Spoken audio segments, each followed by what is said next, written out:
నమస్తే. తెలంగాణ రాష్ట్రంలో బీసీ రిజర్వేషన్ల అంశం ప్రధానంగా చర్చకు వస్తుంది. 42% బీసీ రిజర్వేషన్లని స్థానిక సంస్థల్లో వేయడానికి మాత్రం ఇటు ప్రభుత్వం కృషి చేస్తుంటే, ఇటు ప్రతిపక్షాల నుండి బీసీ సంఘాల నుండి కూడా వాళ్ళ ప్రయత్న ఆరోపణలు ప్రత్యారోపణలు మద్దతు ఇదంతా కొనసాగుతుంది. ఇదే సందర్భంలో ఈబీసీ అంశం తెరపైకి వస్తుంది. ఈడబ్ల్యూఎస్ అంశం కూడా తెరపైకి వస్తుంది. మాట్లాడే ప్రయత్నం చేద్దాం. మనతో పాటు ఈడబ్ల్యూఎస్ అలాగే ఈబీసీ సంక్షేమ సంఘం జాతీయ అధ్యక్షులు వల్లభరెడ్డి రవీంద్రారెడ్డి గారు ఉన్నారు. జరుగుతున్న చర్చపై వారి ఒపీనియన్ తెలుసుకునే ప్రయత్నం చేద్దాం. సార్ నమస్కారం. సార్ నమస్తే సతీష్, బాగున్నా? బాగున్నాను. సో మీరు బీసీ రిజర్వేషన్లకు అడ్డుపడుతున్నారు, 42% ప్రభుత్వం ఇస్తామంటే మీరు మాత్రం దాన్ని వ్యతిరేకిస్తున్నారని ఒక చర్చ నడుస్తుంది. ఎందుకు అంటున్నా, ఏం చెప్తారు? ఇప్పుడు సతీష్ గారు, ముఖ్యంగా ఈ తెలంగాణ ప్రజలు తెలవాల్సింది ఏంటంటే, మేము బీసీ రిజర్వేషన్లకు వ్యతిరేకం కాదా, అడ్డుపడడం అంతకంటే లేదు. కానీ మేము ఎవరికి కావాలంటున్నాం అంటే, రిజర్వేషన్లు అనేవి ధర్మబద్ధంగా న్యాయబద్ధంగా శాస్త్రీయంగా ఉండాలంటున్నాం, అరువులకే అందాలంటున్నాం. దాంట్లో తప్పేముంది అంటున్నా. అయితే ఇక్కడ కొంతమంది ఒక్కర భాషంగా మాట్లాడి, అంటే బీసీలను భ్రమలు కల్పించి ఓట్ల కొరకు ఏంటంటే కొంగ జపాలు చేసి దొంగ నాటకాలు ఆడుతున్నారు. అవి రాజకీయ పార్టీలు, అందులో అన్ని రాజకీయ పార్టీలు భాగమైనవి. కానీ నేను ఉద్యమకారునిగా రాజకీయాలకు అతీతంగా మాట్లాడదలుచుకున్నా. ఎందుకంటే ఎన్నికలు వచ్చినప్పుడు ఎవరి ఇష్టానుసారం వాళ్ళు ఏ పార్టీ ఇష్టం ఉంటే ఆ పార్టీ పనిచేస్తారు, అది వేరు సంగతి. కానీ ఈ సందర్భంలో మాత్రం నేను ఒకటే వాస్తవాలే చెప్పదలుచుకున్నా. కాబట్టి రిజర్వేషన్లకు, బీసీలకు రిజర్వేషన్లు ఇవ్వడం ఏ అగ్రవర్ణాలు వ్యతిరేకం కాదు, అది నా విషయం. సో ఈడబ్ల్యూఎస్ అంశం బాగా ఈ మధ్య చర్చకు వస్తుంది. ఈడబ్ల్యూఎస్కు మేము బీసీ సంఘాలం కానీ మేము ఎప్పుడు వ్యతిరేకించలేదు, కానీ మా రిజర్వేషన్లకు ఎందుకు వ్యతిరేకిస్తున్నారని ఒక ప్రశ్న. ఈడబ్ల్యూఎస్ విషయంలో మీరు చాలా ఫైట్ చేశారు, అది వచ్చేలాగా చేశారు. కానీ ఈడబ్ల్యూఎస్ ఇప్పుడు అత్యంత నష్టం జరుగుతుంది. మాకు ఆ 10% ఇప్పుడు ఇబ్బంది పడుతుంది. జనాభా కంటే రిజర్వేషన్లు ఎక్కువగా కూడా అగ్ర కులాలు పొందుతున్నాయనేది కూడా విమర్శ. అయితే మీరు చెప్పిన దాంట్లో ఒకటి వాస్తవం ఉంది. ఈ ఈడబ్ల్యూఎస్ రిజర్వేషన్లు రావడానికి బీసీల మద్దతు ఉన్న మాట వాస్తవం, మాతో కలిసి నడిచిన మాట వాస్తవం. ఇందులో కూడా అగ్రవర్ణ పేదలకు రిజర్వేషన్లు కావాలి, వాళ్ళలో కూడా అనేకమైనటువంటి అవస్థలకు గురవుతున్నటువంటి కుటుంబాలు ఉన్నాయని గుర్తించి మాతో కలిసిరు బీసీలు. బీసీలనే కాదు, ఎస్సీలు, ఎస్టీలు, దళిత సంఘాలు, అదేవిధంగా గద్దరు కూడా ఏమన్నాడు, నేను అగ్రవర్ణ పేదల హక్కుల కొరకు గజ్జ కడుతున్నాడు. అన్నిటి ఆ రోజు పతాక శీర్షికలలో వచ్చింది. ఏది అగ్రవర్ణ పేదలకు నేను ఉద్యమిస్తా, వాళ్లకు ఎస్సీ ఎస్టీలకు బీసీలకు ఏవైతే మౌలిక వసతులు సౌకర్యాలు రిజర్వేషన్లు ఉన్నాయో అవన్నీ కూడా అగ్రవర్ణ పేదలకు కావాలని కోరిండు గద్దర్ గారు. నేను వారిని మద్దతు ఇవ్వమని గద్దర్ గారి దగ్గర పోయినప్పుడు ఆయన చాలా ఆశ్చర్యంగా చూసిండు.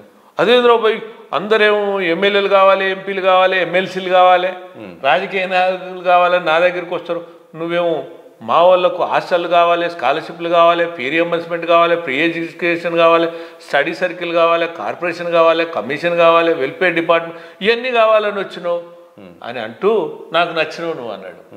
ఎందుకంటే ఆయన చూసినటువంటి నేపథ్యం వల్ల, ఆయన అనుభవించినటువంటి పరిస్థితులల్లో అనేక కడుబీద కుటుంబాలు ఈ అగ్రవర్ణాలలో ఉన్నాయని గమనించి, ఈ వీరి హక్కుల కొరకు రాజ్యము అధికారం వాళ్ళలో ఉన్నా కూడా ఎందుకు ఈ దుస్థితి ఉందనేది ఆయన మనసులో మెదిలిన అంశమాట.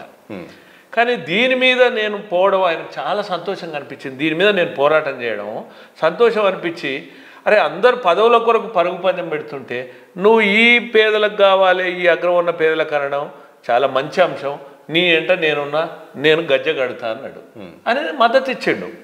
అందుకొరకు నేను ఏమంటున్నంటే, ఇది ఒక మాట మాత్రం మీరు చెప్పిన వాస్తవం. బీసీలు మద్దతు ఇచ్చారు, ఎస్సీలు ఇచ్చారు, ఎస్టీలు ఇచ్చారు, అదేవిధంగా అన్ని ప్రజా సంఘాలు కూడా ఇచ్చినారు. కానీ ఇంకొక మాటతో నేను విభేదిస్తున్నా. మీరు ఈడబ్ల్యూఎస్ రిజర్వేషన్లతోటి నష్టం జరుగుతుంది అన్నారు. నష్టం జరగలేదు, నష్టం జరగదు కూడా. ఎందుకంటే 103 రాజ్యాంగ సవరణ ద్వారా ఉభయ సభల్లో, అంటే పార్లమెంట్ ఉభయ సభల్లో ఆమోదం పొంది చట్ట సవరణ అయింది. ఆ చట్ట సవరణ చేసినప్పుడు ఏంటంటే, ఎస్సీలలో కానీ ఎస్టీలో కానీ బీసీలో కానీ వాళ్ళ కోటా తగ్గించకుండా వారి వాటా జోలికి పోకుండా ప్రత్యేకంగా 10% ఇచ్చారు. నెంబర్ 1.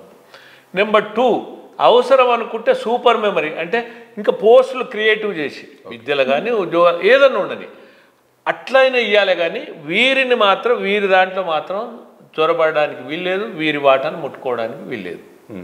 అంటే ఇంత స్పష్టంగా రాజ్యాంగ సవరణ చేశారు. 106 అంటే 103 రాజ్యాంగ సవరణలో ఆర్టికల్ 106లో ఈ విధంగా అంటే ఆర్టికల్ 16(6)లో పేర్కొన్నారు. ఇది స్పష్టంగా పేర్కొన్నారు. అయితే నేనేమంటున్నంటే ఇప్పుడు కొంతమంది ఏం చేస్తున్నారంటే అపోహలు కల్పిస్తున్నారు, అద్భుత కల్పనలు, అన్నీ అబద్ధాలు, అసత్యాలు. ఈడబ్ల్యూఎస్ రిజర్వేషన్లలో నష్టం వస్తుందంటే మిగతా వర్గాలకు అన్యాయం అవుతుందంటే మీరు చెప్పండి. ఇప్పుడు ఎస్సీ రిజర్వేషన్లు ఈడబ్ల్యూఎస్ తీసుకోవడానికి రాదు కదా, ఎస్టీ తీసుకోవడానికి రాదు కదా, బీసీలో తీసుకోవడానికి రాదు కదా. ఎవరి రిజర్వేషన్లు వాళ్ళకే ఉన్నాయి కదా, మరి ఎట్లా నష్టం వచ్చినట్టు, ఎట్లొచ్చినట్టు? నెంబర్ 1. నెంబర్ 2, తర్వాత ఈడబ్ల్యూఎస్ రిజర్వేషన్లకు అప్లై చేయాలంటే వాళ్ళకి ఇన్కమ్ సీలింగ్ ఉంది 8 లక్షలు. అది ఎట్లా ఉందంటే ఇన్కమ్ ఫ్రమ్ ఆల్ సోర్సెస్ అంటే అన్ని సోర్సులలో 8 లక్షల ఇన్కమ్కు దాటద్దు. ఆ 8 లక్షల ఇన్కమ్కు దాటితే అర్హులు కారు. అంటే ఒక ఉద్యోగుడు కానీ, తర్వాత ఒక వ్యాపారవేత్త కానీ, ఒక వాణిజ్యవేత్త కానీ ఎవరైనా అర్హులు కారు. అంటే అక్కడనే కటాఫ్ అవుతుంది, అంటే వాళ్ళ శాతం అక్కడనే తగ్గుతుంది. నెంబర్ 1. ఎస్సీలకు ఎస్టీలకు ఏంటంటే వాళ్ళు ఎంతమంది ఉంటే అంత రిజర్వేషన్లు అన్నీ ఉన్నాయి కాబట్టి వాళ్ళు ఉన్నంత మంది అప్లై చేస్తారు, వాళ్ళకి కటాఫ్ లేదు కదా. అదేవిధంగా బీసీలకు కూడా ఎక్కడ కటాఫ్ ఉంది చెప్పండి? ఇన్కమ్ ఇప్పుడు వీళ్ళకేమో ఇన్కమ్ ఫ్రమ్ ఆల్ సోర్సెస్ అని వీళ్ళకి పెడితే బీసీలకు అగ్రికల్చర్ ఇన్కమ్ కానీ లేదా శాలరీ ఇన్కమ్ కానీ ఎగ్జామ్టెడ్ అని పెట్టాడు. ఇది ఎంత విచిత్రం చెప్పం. ఎగ్జామ్టెడ్ అంటే ఏది? వీళ్ళకి అది లెక్కలేదన్నట్టే కదా. అంటే నీకు వ్యవసాయం ద్వారా వచ్చేది కానీ శాలరీ ద్వారా వచ్చేది కానీ లెక్కలేదు బీసీలకు. అంటే ఒక సపోజ్ 2 లక్షలు ఉద్యోగస్తుడు, 1 లక్ష రూపాయలు ఉద్యోగస్తుడు, భార్యాభర్తలు ఇద్దరు, 2 లక్షలు ఆదాయం. ఆయనకు అవసరం అంటే 12x2 24 లక్షలు అవుతుంది కదా సంవత్సరానికి. ఒకవేళ 12x5 లక్షలు అంటే 60 లక్షలు అవుతుంది కదా. మరి ఇక్కడనేమో అగ్రకులాలకు చెందినటువంటి అగ్రవర్ణ పేదలకు ఈడబ్ల్యూఎస్ ఏమో 8 లక్షల సీలింగ్ పెట్టి ఇన్కమ్ ఫ్రమ్ ఆల్ సోర్సెస్ అన్నప్పుడు బీసీలేమో ఎంత ఆదాయం అన్న రాని దాన్ని ఎగ్జెంప్టెడ్ అన్నాడు. ఎంత ఘోరమైంది అంటే నేను వాళ్ళకి వ్యతిరేకం కాదు నేను అనేది. అగ్రికల్చర్ ఇప్పుడు అర్హులకు అందాలంటున్నా. అంటే ఇప్పుడు ఎవరైతే శ్రీమంతులు ధనవంతులు ఉండరో, ఎవరైతే అర్హత లేరో వాళ్ళకెందుకు రిజర్వేషన్లు? విద్య కావచ్చు, ఉద్యోగం కావచ్చు, ఏదైనా కావచ్చు. ఇప్పుడు ఒక విద్య చదవాలనుకుంటే డబ్బున్నోడు కట్టుకోగలుగుతాడు కదా, కానీ అర్హునికి అందాలి కదా. అయితే అగ్రికల్చర్ ఇన్కమ్ అన్నప్పుడు రియల్ ఎస్టేట్లో చూపిస్తున్నారు, రకరకాల ఇన్కంలో చూపిస్తున్నారు. ఇంకా శాలరీ ఇన్కమ్ లెక్కే లేదు, అది కూడా మినాయించారు. ఇంకా మరి వాళ్ళు కూడా జనాభా ఎంత ఉంటే అంతమంది దరఖాస్తు చేసుకుంటారుగా. దరఖాస్తు చేసుకున్న తర్వాత ఈ సెలక్షన్ కాడికి వచ్చే వరకు ఏమైందంటే ఎస్సీలలో ఎస్టీలలో అప్లై చేసే వాళ్ళు ఎక్కువనే ఉన్నారు వాళ్ళ రిజర్వేషన్ల ప్రకారంగా. అదేవిధంగా బీసీలలో కూడా వాళ్ళకేం సీలింగ్ లేదు కదా, వాళ్ళకు కూడా క్రిమిలేయర్ కూడా లేదు కదా. కాబట్టి వాళ్ళు కూడా అట్లనే ఎంత జనాభా ఉంటే అంత అప్లై చేస్తున్నారు. చేసినప్పుడు ఏమైందంటే పోటీ పెరుగుతుంది. పోటీ పెరిగినప్పుడు ఏమవుతుందంటే ఈడబ్ల్యూఎస్కి వచ్చే వరకేమో కొద్దిమందే మిగిలిపోతున్నారు. ఆ కొద్దిమంది మిగిలిపోవడం వల్ల ఒకవేళ తక్కువ మార్కులు వచ్చినాయి అంటే కాంపిటీషన్కు చూసుకుంటే ఎస్సీ ఎస్టీ బీసీ కంపేర్ చేసుకున్నప్పుడు ఒకవేళ తక్కువ మార్కులు వచ్చినా కూడా ఏదైనా 1-2 చోట్ల వీళ్ళు సెలెక్ట్ అవుతారు. ఎందుకు సెలెక్ట్ అవుతారు? వీళ్ళ కోటల. ఇప్పుడు ఈడబ్ల్యూఎస్ కోట బీసీకి ఇవ్వలేరు కదా, ఈడబ్ల్యూఎస్ కోట ఎస్సీకి ఇవ్వలేరు, ఎస్టీకి ఇవ్వలేరు కదా. అట్లా బీసీలది ఈడబ్ల్యూఎస్కి ఇవ్వలేరు, ఎస్సీ ఎస్టీలది బీసీలకి ఇవ్వలేరు. కాబట్టి ఎవరి కోట వాళ్ళే తీసుకున్నప్పుడు ఎవరి కోటలో వాళ్ళ ఉద్యోగం వస్తుంది కదా. ఇంకెట్లా గుంజుకున్నట్టు చెప్పండి నాకు. ఇది ఎంత తప్పుడు ప్రచారం. ఇంకొక రెండవ దుష్ప్రచారం ఏంటంటే ఓపెన్ కేటగిరీలో అందరు వస్తారు. ఎస్సీలు వస్తారు, ఎస్టీలు వస్తారు, బీసీలు వస్తారు, ఫార్వర్డ్ క్యాస్ట్ కూడా వస్తారు. ఈ ఓపెన్ కేటగిరీలో వచ్చే వాళ్ళని అందరినీ ఏం చేస్తారంటే సెలెక్ట్ అయిన వాళ్ళందరినీ అందరూ ఓసీలు ఎత్తుకొని పోయారు వాళ్ళకే వచ్చినాయని ఇదో తప్పుడు ప్రచారం. అందుకని నేను ఏమంటున్నా అంటే ఇట్లా తప్పుడు ప్రచారం చేసే వాళ్ళ మీద అసలు ఈ కుల విద్వేషాలను రెచ్చగొట్టే వారి మీద చట్టపరమైన చర్యలు తీసుకోవాలి. వాళ్ళు రాజకీయ పబ్బం గడుపుకోవడానికి వ్యక్తిగత స్వార్థం కొరకు కులంలో ఒక విధంగా పట్టు సంపాదించడానికి ఈ విధమైనటువంటి అనైతికమైన చర్యలకు పాల్పడుతున్నారని నేను అంటున్నా. ఇప్పుడు నీకు క్లియర్ కట్గా చెప్పిన వీళ్ళకు ఇన్కమ్ సీలింగ్ ఉంది, ఇన్కమ్ ఫ్రమ్ ఆల్ సోర్స్ అన్నారు, అంటే ఎంప్లాయీస్ రారు.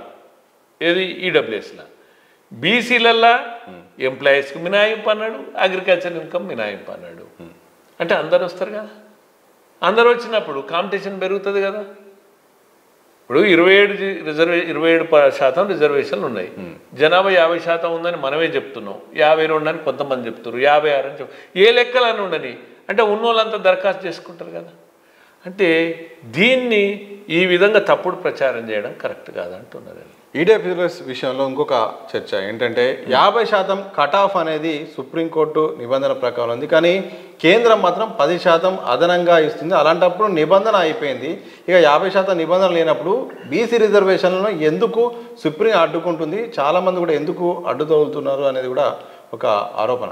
అయితే ఇది కూడా తెలవాల్సింది ఏంటంటే ఎస్సీ ఎస్టీ బీసీలకు రిజర్వేషన్లు కులపరమైన రిజర్వేషన్లు ఉన్నాయి, కులపరమైన రిజర్వేషన్లు ఉన్నాయి. కానీ ఈడబ్ల్యూఎస్ రిజర్వేషన్లు ఆర్థిక వెనుకబాటు మీద ఇచ్చిన రిజర్వేషన్లు కాబట్టి దీనికి దానికి డిఫరెన్స్ ఉంది. రెండవది ఏంటంటే ఈ రిజర్వేషన్లు ఏంటంటే ఆ రిజర్వేషన్లకు విఘాతం కాకుండా ప్రత్యేకంగా ఇవ్వడం జరిగింది. ఓకే, అంటే వాటిని తగ్గించి ఇవ్వలేదు, లేదా వాటిని పెంచలేదు, వాటిని తగ్గించలేదు, వాటిని ముట్టుకోకుండా ఇచ్చినటువంటి రిజర్వేషన్లు. ఈ ఆర్థిక వెనుకబాటు మీద ఇచ్చినటువంటి రిజర్వేషన్ల మీద కూడా మీరన్నట్టు ఎందుకు సుప్రీంకోర్టులో కూడా అనేక వాద్యాలు పడ్డాయి. ఉభయ సభల ఆమోదం పొందినా కూడా తర్వాత రాష్ట్రపతి గజెట్ ఇచ్చినాక కూడా దీని మీద కూడా అనేక మంది సుప్రీంకోర్టుకి వెళ్తే సుప్రీంకోర్టు తుది తీర్పు ఇచ్చింది. ఇది పేదరికం, ఏ కులంలో ఉన్న పేదరికమే కాబట్టి వీళ్ళను ఆదుకోవాల్సినటువంటి ఆవశ్యకత ప్రభుత్వాలకు ఉంటుంది. ఆ దిశగా వీళ్లకు ఆర్థిక వెనుకబాటు మీద రిజర్వేషన్లు ఇవ్వడం సబబే అని తీర్పిచ్చింది. ఇప్పుడు మేమేమంటున్నాం, మీకు రాజ్యాంగ సవరణ చేస్తే మేమేమన్నా అడ్డమా, వద్దంటున్నావా? 9th షెడ్యూల్లో పెడితే మేమేమన్నా వద్దంటున్నావా? యాక్సెప్ట్ చేస్తారా? ఉభయ సభలలో పెట్టి ఆమోదం చేస్తే మేమేమన్నా వద్దంటున్నావా? అది కాదు మా ఉద్దేశం. మేము మొదటి నుంచి కూడా ఏం చెప్తున్నామంటే రిజర్వేషన్లు అనేది అభివృద్ధి అయినా సంక్షేమమైన రిజర్వేషన్లు అయినా జాతి సంపద. ఈ జాతి సంపద ఏంటంటే ఎప్పుడైనా అర్హులకే అందాలి. అర్హులకు అందినప్పుడే గ్రామ సమగ్రత దెబ్బతినకుంటుంటుంది, అభివృద్ధి కుంటుపడకుంటుంటుంది. అట్లనే రాష్ట్ర సమగ్రత దెబ్బతినకుంటుంటుంది, అభివృద్ధి కుంటుపడకుంటుంటుంది. అట్లనే దేశ సమగ్రత కూడా అట్లే ఉంటుంది. కాబట్టి ఇవి ఎప్పుడైతే ఈ రిజర్వేషన్ ఫలాలు నిరంతరం అనినిత్యం ఒకే కుటుంబం, ఒకే కులం, ఒకే వర్గం అందినోళ్ళకే అందినప్పుడు మరి ఇది అన్యాక్రాంతం అయినట్టే, అన్యాయం అయినట్టే కదా. మిగతా వాళ్ళది ఏంది పరిస్థితి చెప్పండి. ఇప్పుడు ఒక కుటుంబం ఒక ఐఏఎస్ అయింది, ఒక ఐపీఎస్ అయ్యిండ్రు, ఒక ఐఎఫ్ఎస్ అయ్యిండ్రు. తర్వాత ఆ కుటుంబం పరిణితి చెంది ప్రగతి చెందిన తర్వాత అదే సామాజిక వంశానికి చెందిన ఇంకో వ్యక్తికి అందాలి. అందినప్పుడు ఏంటంటే సమగ్ర అభివృద్ధి జరుగుతుంది. మరి అట్లా జరగకుండా ఏమవుతుందంటే పొందిన వాళ్ళే పొందుతారు. అంటే బీసీ రిజర్వేషన్లకు వస్తే 42% రిజర్వేషన్లు. బీసీలు చాలామంది చాలా కులాలు వెనుకబడ్డాయి, మాకు ఆర్థికంగా కానీ సామాజికంగా కానీ మేము అభివృద్ధి చెందలేదు అనేది కూడా ఒక వాదన, దానికి సంబంధించిన కార్యాచరణ కూడా నడుస్తుంది.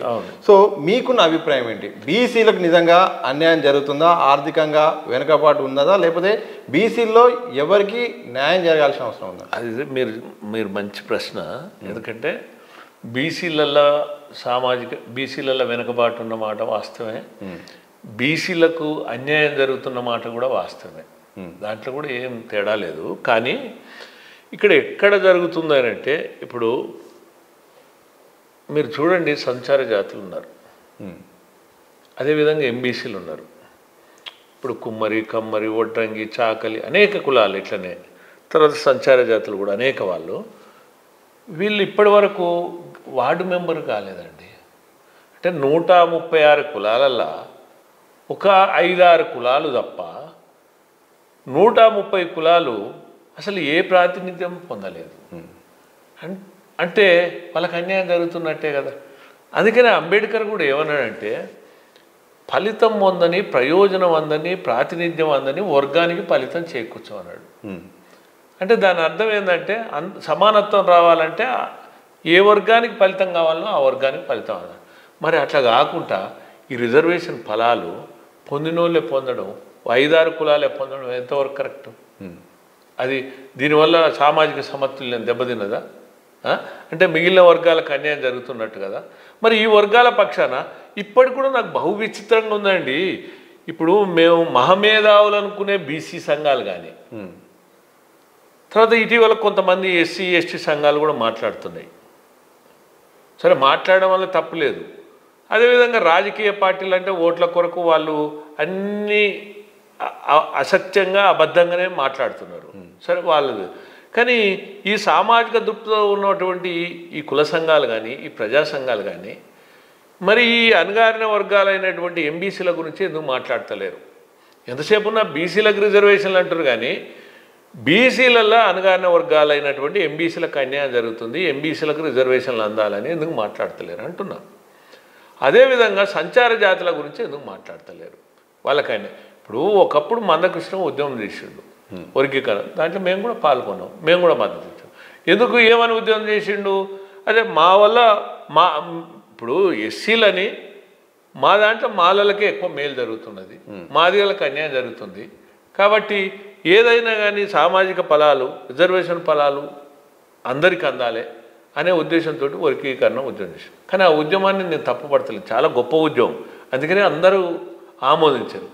మరి అదే మందకృష్ణ గారు ఇప్పుడు ఎందుకు మాట్లాడాలి కదా. ఇప్పుడు ఆయన మేమంతా కలిసి ఉద్యమాలు చేసినాం. ఇప్పుడు సరే, ఆయన వ్యక్తిగతంగా ఎవరిని విమర్శించాడు, బీసీ రిజర్వేషన్లకి అయితే మద్దతు ఇస్తుండు, ఆయనని మేము కూడా కావాలంటున్నాం. కానీ నేనేమంటున్నంటే, ఇప్పుడు ఇటువంటి నేపథ్యం ఆయన వర్గీకరణ ఉద్యమం చేసిండు కదా. మరి వర్గీకరణ ఉద్యమం చేసినటువంటి మందకృష్ణ గారు అదే బీసీలలో అన్యాయం జరుగుతున్నటువంటి ఎంబీసీల గురించి మాట్లాడాలన్నా వద్దా? అదే సంచార జాతుల గురించి మాట్లాడాలన్నా వద్దా? అదే సరే, నేను అంటే ఒక ప్రశ్న వేస్తున్నా. అదేవిధంగా బీసీ సంఘాలు కూడా మాట్లాడాలి కదా. మా కులాలకు అన్యాయం జరుగుతుంది అన్నప్పుడు మరి మీ కులాలలో ఎవరికి అన్యాయం జరుగుతుంది, ఎందుకు అన్యాయం జరుగుతుంది, జరగడానికి కారకులు ఎవరు, అది జరగాలి కదా. ఏమనంటే అగ్రకులాలు అడ్డం, ఎక్కడ అడ్డం పడతాయి మీరు చెప్పండి? ఈ రిజర్వేషన్లను రెడ్లే అడ్డం పడుతున్నారు. ఎట్లా అడ్డం? ఇప్పుడు ఎస్సీలు ఎస్టీలు ఉన్నారు, దాంట్లోకి వెళ్ళి రెడ్లు పోయి మాకు కావాలి రిజర్వేషన్లు అని తీసుకోగలుగుతారా? పోనీ ఇదే రెడ్లు అనుకో, మిగతా అగ్రకులాలు అనుకో, ఇప్పుడు బీసీలకు ఇచ్చిన రిజర్వేషన్లలో పోయి మాకు కావాలని తీసుకోగలుగుతారా? ఎట్లా అడ్డం పడ్డట్టు? ఎట్లా ఉద్దేశం బీసీ సంఘాలు ఏమంటున్నాయంటే, అసలు జీవో వచ్చిందో లేదో, జీవో అసలు వార్తలో జీవో రాముందుకే రెడ్డి జాగృతికి వెళ్ళి అక్కడ పిటిషన్ వేశారు. ఇప్పుడు రిజర్వేషన్లు కూడా అడ్డుకుంటున్నారు. ఇలా మొత్తానికి రెడ్డి సామాజిక వర్గం అయితే నేతలు అయితే మాత్రం బీసీలకు దక్కకుండా చేస్తున్నారని కూడా విమర్శ. ఇప్పుడు చూడు బ్రదర్, ఇప్పుడు చట్టం ముందర నిలబడాలి కదా. ఏదైనా మనం చేసే శాసనం నిలబడాలి. ఎవరు అడ్డుపడతారంటే ప్రతిదానికి అడ్డుపడతారు. దానికి వాళ్ళకున్న హక్కప్ప రాజ్యాంగం కల్పించిన హక్కు. ఆర్టికల్ 226, ఆర్టికల్ 32 ప్రకారంగా ఇక్కడ హైకోర్టుకు పోవచ్చు, అక్కడ సుప్రీంకోర్టుకు పోవచ్చు. దాన్ని ఎవరు వద్దనడానికి లేదు. మా రెడ్డ ఇంకోరా రెడ్డి జాగృతి అక్కడ అప్రస్తుతం ఇక్కడ. కాకపోతే నేనేమంటున్నా అంటే, అసలు రిజర్వేషన్లు అనేది మీరు అసలు అరువులకు అందాలని ఎందుకు మాట్లాడతలేరు? ఈ బీసీ సంఘాలు ఎందుకు మాట్లాడతలేవు అంటున్నా. మీరు చెప్పండి, ఎక్కడన్నా ఈ చర్చ నడుస్తుందా? నడుస్తలేదు. అయినా అభివృద్ధి చెందినటువంటి అగ్రకులాలే బీసీలకు అన్యాయం చేస్తున్నాయి. అభివృద్ధి చెందిన అగ్రకుల బీసీలే ఇప్పుడు వాళ్ళే బీసీలకు అన్యాయం చేస్తున్నారు. ఎవరెవరు? ఒక 4-5 కులాలు. నేను ఎట్లా చెప్తా? ప్రభుత్వం తేల్చాలి. ఇప్పుడు ప్రభుత్వం బాధ్యత ఏంది? అసలు అర్థం కాని ఏంటంటే అసలు సమాజాన్ని చాలా పెడత్రోవ తప్పుతో పట్టిస్తున్నారు అందరూ కూడా. అసలు రిజర్వేషన్లు అనగానే మా బీసీ కులాలకు రిజర్వేషన్లకు అన్యాయం ఆటంకం కలుగుతుందంటారు. అసలు కులాలకు రిజర్వేషన్లు ఇవ్వలే. బీసీ కులాలలో వెనుకబడిన తరగతులకు ఇచ్చింది, బ్యాక్వర్డ్ క్లాసెస్. అంటే ఇక్కడ కులాలు వేరు, వెనుకబడిన తరగతులు వేరు. కులాలలో నిర్దిష్టంగా ఇంత జనాభా ఉందని చెప్పుకోవడం వేరు, ఆ కులాలలో వెనుకబడిన తరగతుల వీళ్ళు ఉన్నారని చెప్పడం వేరు. మరి ఆ వెనుకబడిన తరగతులకు 3 పారామీటర్స్ ఉన్నాయి. ఒకటి సామాజిక వెనుకబాటు, ఆర్థిక వెనుకబాటు, రాజకీయ వెనుకబాటు, విద్య, ఉద్యోగం, వీటన్నిటిని విశ్లేషించుకొని ఈ 3 ఉండాలి. అదేవిధంగా శాస్త్రీయంగా డెడికేషన్ కమిషన్ ద్వారా తేల్చాలి. ఎంపారికల్ డాటాలో సెలెక్ట్ కావాలి. అయితే ఇవన్నీ ఏం చెప్తలేరు. మాకు బీసీలకు అన్యాయం జరుగుతుంది, మా జనాభా ఎంత ఉంది అంటే ఎవరి కోట, ఎవరి జనాభా అంటారు, ఎవరి కోట ఎవరి వాట అంటారు. అంటే మా జనాభా మేమెంతో మాకంత అంటారు. అంటే మేమెంతో మాకంత అనేది అట్లా ఉండదు. రిజర్వేషన్ల ఉద్దేశం అది కాదు, లక్ష్యం అది కాదు, రాజ్యాంగ స్ఫూర్తి అది కాదు. ఇప్పుడు మనం అందరం బాగుండాలి, అందులో మనం బాగుండాలి అనేది కరెక్ట్. కానీ మేమే బాగుండాలి, మిగతా వాళ్ళ సంగతి మిగతా వాళ్ళు ఎట్టున్నా ఏం లేదన్నట్టుంది. ఇప్పుడు ఎవరికైతే రిజర్వేషన్లు అవసరం, ఎవరైతే ఎంపారికల్ డాటాలు వస్తారో, నేను మొదటి నుంచి చెప్తున్నాను, నేను ఫస్టే చెప్పిన, ఇది అందరికంటే మొట్టమొదటి చెప్పింది ఇది చట్టం ముందు నిలబడదని చెప్పిందే నేను చెప్పా. ఇది చట్టం ముందు నిలబడదు అని చెప్పిన. ఎందుకు నిలబడదని అంటే అసలు ఎంపారికల్ డాటాలో తేల్చాలి ప్రభుత్వం. అసలు ఈ రిజర్వేషన్లకు అర్హులు ఎవరు, అనర్హులు ఎవరు బీసీలు, ఎవరు బీసీలు గారు. ఇప్పుడు అది తేల్చకుండా, నువ్వు శాస్త్రీయతతో అది తేల్చకుండా నువ్వు ఈ జనాభా ప్రకారంగా రిజర్వేషన్లు అంటే అది ఎట్లా సాధ్యమైంది చెప్పు. అందుకనే ఇది చట్టం ముందు నిలబడదని నేను ఆ రోజే చెప్పిన. ఇప్పుడు మూల సిద్ధాంతం ఏముందంటే ఎవరైనా సామాజిక, రాజకీయ, ఆర్థిక వెనుకబాటు ఉన్న దాంట్లో పరిగణించబడితే ఆ నిఘంటువులోకి వస్తేనే మాత్రమే రిజర్వేషన్లు అందాలని ఉంది. అంటే దీని అర్థం ఏంటంటే అర్హులు కాని వాళ్ళకి రిజర్వేషన్లు ఇవ్వడానికి వీల్లేదు. అందుకని మీరు ఇంతకుముందు ఏదో సుప్రీంకోర్టు గురించి ఇంతకుముందు జరిగిన కేసులు, అన్ని కేసులు అలాగే చెప్పినాయి. ఇందిరా సాహని కేసు అయితేంది, తర్వాత జరిగిన పరిణామాలు మహారాష్ట్ర జరిగిన, గుజరాత్లో జరిగిన, రాజస్థాన్లో జరిగిన, మధ్యప్రదేశ్లో జరిగిన, ఏ కోర్టులో జరిగినా ఇదే విధంగా చెప్పడం జరిగింది. ఎందుకు అంటే అర్హులకు ఇస్తారు, అనర్హులకు ఇయ్యరు. ఇప్పుడు అట్లంటే ఇప్పుడు గుజ్జర్ల ఉద్యమం విన్నారు మీరు, పటేళ్ల ఉద్యమం విన్నారు, తర్వాత మార్వాడీల ఉద్యమం విన్నారు. వీళ్ళు కూడా అట్లనే కాపుల ఉద్యమం కూడా చేశారు. అవును, పెద్ద ఉద్యమం అవును. వీళ్ళందరూ కూడా ఏం చేశారంటే మమ్మల్ని బీసీలో చేర్చాం, మాకు కూడా బీసీలలో రిజర్వేషన్లు కావాలన్నారు. పెద్ద ఉద్యమాలు వచ్చినాయి. మరి ఎందుకు చేర్చలేదు? వీళ్ళని ఎందుకు చేర్చలేదు బీసీలలో అంటే సామాజిక వెనుకబాటు ఉండాలి. పటేళ్లకు సామాజిక వెనుకబాటు ఉందా? గుజ్జర్లకు సామాజిక వెనుకబాటు ఉందా? అట్లనే కాపులకు సామాజిక వెనుకబాటు ఉందా? అందుకనే చేర్చలేదు. నేను చెప్పాను కదా 3 పారామీటర్స్, అది సామాజిక వెనుకబాటు లేదు కాబట్టి వీళ్ళని చేర్చలేదు.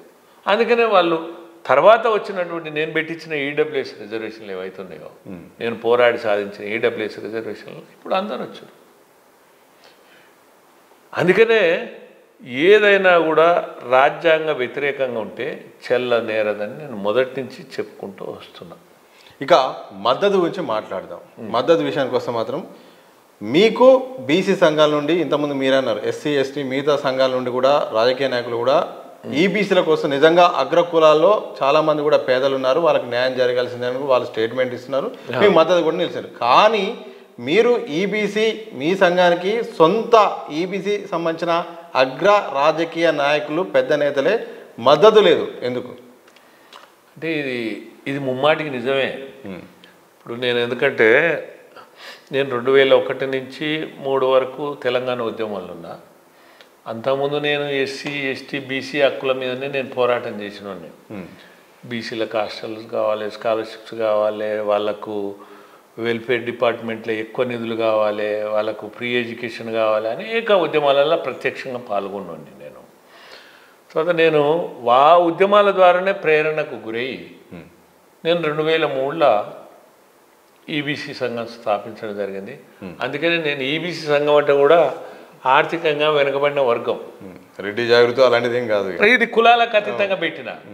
నేను సంఘం స్థాపించినప్పుడు కూడా నేను కొన్ని కులాల అంటే ఉన్నాయి కదా అగ్ర కులాలలో కూడా మీరు అన్నట్టు ఈ కుల సంఘాలు ఇవన్నీ తిరిగిన తర్వాత వాళ్ళల్లో కూడా నాకు కనిపించింది ఏంటంటే కులంలో పెద్దరికం కొరకు కానీ పేదరికం కొరకు నాకు అక్కడ కనపడలేదు.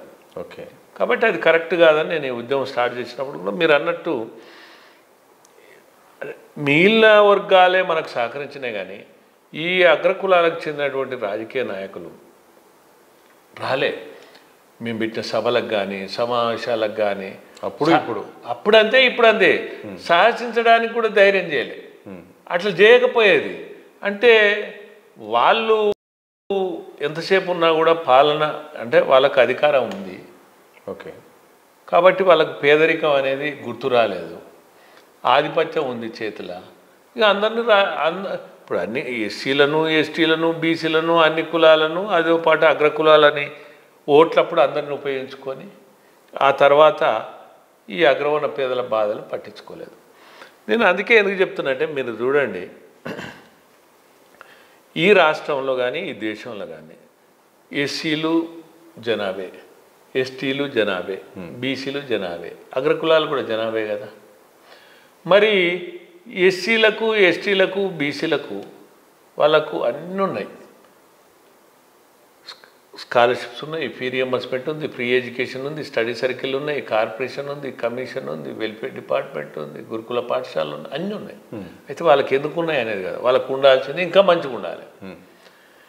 మరి ఈ అగ్రకులాలు 4వ వంతు జనాభా ఉంది ఈ రాష్ట్రంలో అనుకో, రెడ్లు అనుకో, కమ్మలు అనుకో, వైశ్యులు అనుకో, బ్రాహ్మణులు అనుకో, ఒంటర్లు అనుకో, తెలగలు అనుకో, వెలమలు అనుకో, ముస్లింలు అనుకో, అదేవిధంగా సిక్కులు అనుకో, బుద్ధులు అనుకో, ఇట్లా మార్వాడీలు అనుకో, ఇట్లా అనేక మంది ఉన్నారు. వీళ్ళల్లో కూడా పేదరికం ఉంది కదా, వీళ్ళల్లో ఆకలి చావులు ఉన్నాయి కదా, వీళ్ళల్లో ఆత్మహత్యలు ఉన్నాయి కదా, వీళ్ళల్లో పెళ్ళిళ్ళు చేయలేని పరిస్థితి దుస్థితి ఉంది కదా, తర్వాత మరి వీళ్ళకి హాస్టల్ ఎందుకు లేవు, వీళ్ళకి స్కాలర్షిప్లు ఎందుకు లేవు, వీళ్ళకి గురుకుల పాఠశాలలు ఎందుకు లేవు, వీళ్ళకి ఫీ రియంబర్స్మెంట్ ఎందుకు లేదు, వీళ్ళకి ఫ్రీ ఎడ్యుకేషన్ ఎందుకు లేదు, తర్వాత వీళ్ళకు కార్పొరేషన్ ఎందుకు లేదు, వీళ్ళకి కమిషన్ ఎందుకు లేదు, వీళ్ళకి వెల్ఫేర్ డిపార్ట్మెంట్ ఎందుకు లేదు. ఇప్పుడు స్కాలర్షిప్స్ అయినా ఫీ రియంబర్స్మెంట్ అయినా ఈడబ్ల్యూఎస్ రిజర్వేషన్ అయినా నేను పోరాడి సాధించింది. ఆ తర్వాత ఇప్పుడు ఈ రాష్ట్రంలో అగ్రవర్ణ పేదలకు కార్పొరేషన్ ఎందుకు లేదు? ఇప్పుడు ఎస్సీలకు ఎస్టీలకు బీసీలకు కార్పొరేషన్లు ఉన్నాయి కదా, మరి వాళ్ళ కార్పొరేషన్లు ఉంటే ఏం చేస్తారంటే దాని ద్వారా నిరుద్యోగులు కానీ ఉపాధి అవకాశాలు లేని వాళ్ళకు ఆ కార్పొరేషన్ ద్వారా రుణాలు తెచ్చుకుంటారు. అదేవిధంగా మరి అగ్రవర్ణ పేదలు కూడా ఉన్నారు కదా, వాళ్ళల్లో కూడా నిరుద్యోగులు ఉన్నారు కదా, నిరాశ నిస్పృహకు లోనైన ఉన్నారు కదా, అట్టడుగు జీవితాలు అనేక మంది వ్యవసాయ కూలీలుగా, ఆటో డ్రైవర్గా, లారీ క్లీనర్గా, తోపుడు బండ్లు దోలుతూ, పాన్ షాపులు నడుస్తూ, సర్వీసు బోయలుగా రకరకాల వృత్తులు ప్రభుత్వాల జీవనాలు కొనసాగిస్తారు.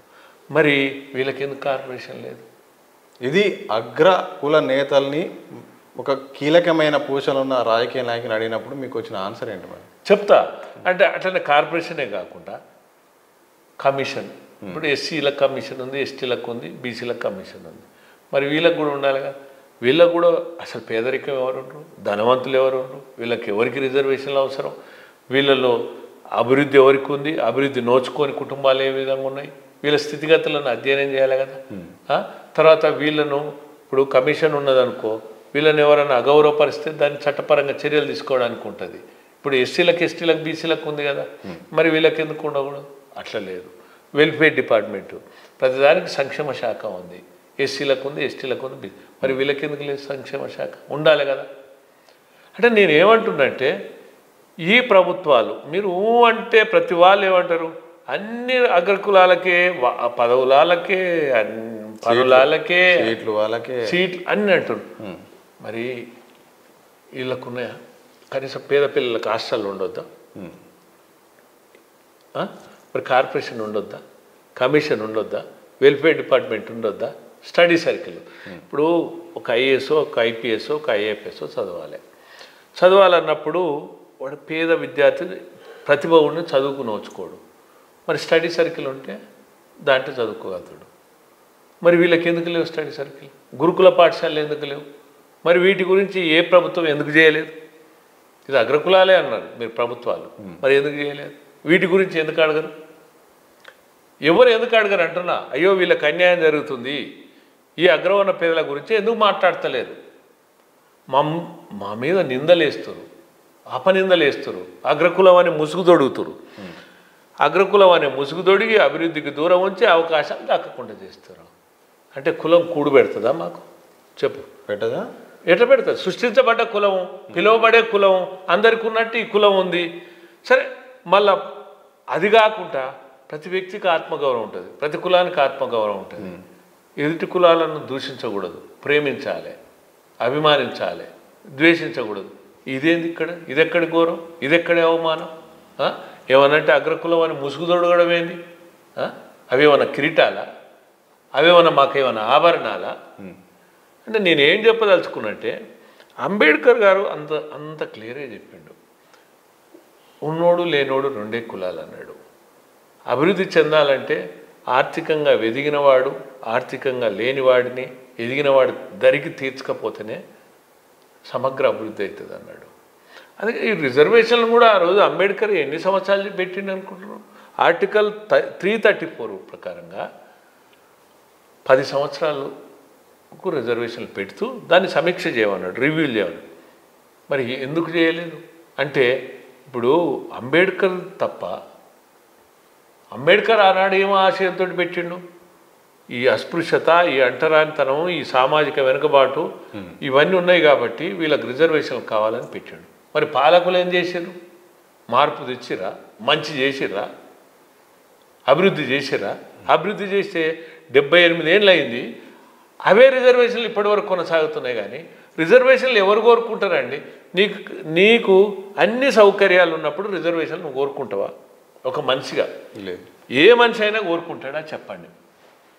ఇప్పుడు నీకు ఉచిత విద్య అందినప్పుడు, ఉచిత వైద్యం అన్నప్పుడు, నీ కుటుంబ నేపథ్యం సమగ్రంగా అభివృద్ధి చెందినప్పుడు, తర్వాత ఉపాధి అన్ని అవకాశాలు ప్రభుత్వాలు కల్పించినప్పుడు ఇంకా రిజర్వేషన్లు ఎందుకు? అవసరం లేదుగా. అంటే ఇదంతా ఎక్కడో లోపం ఉంది, ఎక్కడో లోపం ఉంది కాబట్టి ఆనాడు అంబేద్కర్ ఏమన్నాడంటే 10 సంవత్సరాలకు దీన్ని సమీక్షించమన్నాడు. అంటే దాని అర్థమైంది, మార్పులు చేర్పులు చేయాలి. ఎందుకు పురోగతి లేదు, ఎందుకు అధోగతిలోనే ఉంది అనేది అవగాహన చేసుకోవాలన్నాడు. దాన్ని ఆసరా చేసుకొని ఈనాడు అందరూ అంబేద్కర్ ఆశయాలకు తూట్లు పొడుస్తున్నారు, అంబేద్కర్ రాజ్యాంగ స్ఫూర్తికి తూట్లు పొడుస్తున్నారు. అంటే ఇదంతా ఓట్ల రాజకీయం చేస్తున్నారు. రాజకీయ పార్టీలు సహజం ఓట్ల రాజకీయం చేసేది. కానీ ఈ ప్రజా సంఘాలు, ఈ కుల సంఘాలు సామాజిక పరివర్తకులుగా ఉండాలి కానీ సమాజ విద్వేషాలు, సంఘ విద్రోహ శక్తులుగా మారొద్దు అంటున్నా నేను. మారొద్దు. ఇప్పుడు జరుగుతున్న పరిణామం అదే కదా, అది నేను చెప్పదలుచుకో. సో అగ్రకుల ఆధిపత్యం గురించి మీరు మాట్లాడారు. ఆ సందర్భంలో ఏమంటారంటే సీఎం అగ్రకులానికి చెందిన వ్యక్తి, అలాగే ఎమ్మెల్యేల సంఖ్య చూసినా దాదాపు 40 పైన ఎమ్మెల్యేలు అగ్రకులాల వాళ్ళే ఉన్నారు. ఇక సీట్లలో, రిజర్వేషన్లలో, కార్పొరేషన్లలో దాదాపు ఎక్కువ కూడా ఆ పరిస్థితి కనిపిస్తుంది. దాన్ని మాత్రం మీరు యాక్సెప్ట్ చేస్తారా? అగ్రకులాల పెత్తనం ఉంది అనేది మాత్రం చర్చ జరుగుతుందని ఏం చెప్తారు? అది వాస్తవం. ఎందుకంటే మనం చూసినాం, అవునన్నా కాదన్నా కొంతకాలం బ్రాహ్మణులు చేయొచ్చు, కొంతకాలం వైశ్యులు చేశారు. ఆ తర్వాత ఉన్నటువంటి అగ్రగామిగా ఇప్పుడు రెడ్లు చేశారు, తర్వాత వెలమలు చేశారు, కమ్మలు చేశారు. వీళ్ళంతా అగ్రకులాలే కదా. అంటే ఆధిపత్యం వాళ్ళే చేసినట్టు, అవకాశాలు వాళ్ళకే దక్కినట్టు, అందల మీద వాళ్ళే కూర్చున్నట్టు. కాబట్టి వాళ్ళు కూర్చున్నంత మాత్రాన నేను ఇప్పుడే చెప్పుకొచ్చిన అగ్రవర్ణ పేదలకు ఏదో ఒరిగిందనేది ఏమీ లేదు. ఏం జరగలేదా? అది నేను చెప్పిన ప్రత్యక్షంగా నిలువుటద్దంలో నగ్న సత్యాలను పొందుపరిచిన నెంబర్ 1. తర్వాత అట్లని మిగతా వర్గాల మీద ప్రేమ ఉందంటే నేనేం నమ్మను. భ్రమలు కల్పిస్తారు. ఎందుకంటే ఎప్పుడైనా గుర్తుపెట్టుకొని ఇంట్లో గెలిచి రచ్చన గెలవాలి ఎవరైనా. నీ సమాజానికే నువ్వు చేయనప్పుడు, నువ్వు ఏ కులంలో జన్మించినవో, ఏ జాతిలో జన్మించినవో ఆ జాతికే నువ్వు ఏం చేయనప్పుడు నువ్వు ఎదుటి జాతికి చేస్తావంటే ఎవరు నమ్మాలి? ఎట్లా నేనైతే నమ్మతలేను. నేను ఒక రవీందర్ రెడ్డిగానే చెప్తున్నా. నేనైతే నమ్మతలేను. అంటే దీన్ని ఏమంటున్నంటే, సరే నువ్వు ఇట్లా ఎందుకు అనవచ్చు, నువ్వు ఒక రవీందర్ రెడ్డిగా మరి ఈ అందరు మీ వాళ్ళే కదా అంటే నిజమే. మరి మీరు అన్నట్టు 43 మంది ఎమ్మెల్యేలు ఉన్నారు, 6 మంత్రులు ఉన్నారు, ముఖ్యమంత్రి ఉన్నాడు, అంతకుముందు చంద్రశేఖరరావు ఉన్నాడు, అంతకుముందు తర్వాత రాజశేఖర రెడ్డి ఉన్నా, చంద్రబాబు నాయుడు ఉన్నా, ఎవరిళ్ళ ఎవరు ఉన్నా కూడా వాళ్ళు ఏమన్నా వాళ్ళ ఆస్తులు పంచిస్తారా ఆ జాతికి మొత్తం? ఇప్పుడు చంద్రబాబు నాయుడు ముఖ్యమంత్రి ఉండు, ఆ కమ్మ జాతికి మొత్తం ఉద్ధరణ చేస్తాడా? తర్వాత చంద్రశేఖరరావు ముఖ్యమంత్రి అనిండు, ఆయన వెలమ జాతిని మొత్తం ఉద్ధరిస్తాడా? అంటే ఇంకో రేవంత్ రెడ్డి ముఖ్యమంత్రి, రెడ్డి జాతిని మొత్తం ఉద్ధరిస్తాడా? అది తప్పు అంటున్నా నేను. వాళ్లకు ఎంతసేపు ఉన్నా కూడా రాజకీయ దృక్పథం తప్ప, పదవిలో ఉండాలి, ఏలుబడి ఏలాలనేది తప్ప, ప్రజల ఆకాంక్ష మేరకు వాళ్ళు పనిచేస్తే ఈ పరిస్థితులు ఎందుకు వస్తాయి అంటున్నా నేను. రావు. అయితే ఇంకొకటి మీరు అర్థం చేసుకోవాల్సింది ఏంటంటే, ఎప్పుడు కూడా వీళ్ళు కూడా ఏం చేస్తారంటే, ఇది తెలంగాణ సమాజానికి వెళ్ళిపోవాలి.